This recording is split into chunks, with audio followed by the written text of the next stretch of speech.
चंद्रपूर शहराजवळ जुनुना गावाच्या जंगलात नर अस्वलाने केलेल्या हल्ल्यात पिता पुत्र गंभीर जखमी झाले आहेत। या हल्ल्याच्या पार्श्वभूमीवर संतप्त ग्रामस्थांच्या मागणीनंतर वन विभागाने तातडीने पावले उचलत नर अस्वलाला जेरबंद केले।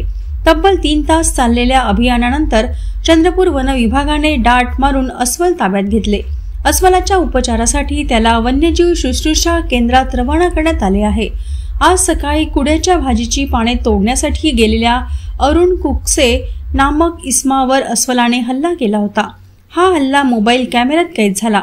वडिलांना सोडविण्यासाठी गेलेल्या मुलावरही अस्वलाने हल्ला करत त्याला गंभीर जखमी केले। चंद्रपूर वनविकास महामंडळाच्या अखत्यारीत येणाऱ्या जंगलात हा प्रकार घडला। सदरची घटना ही एफडीसीएम मध्ये घडलेली होती। जुनोना गावाजवळ जुनोना गावातील 2 लोकांना अस्वलीने जखमी केल्याची माहिती मिळाली।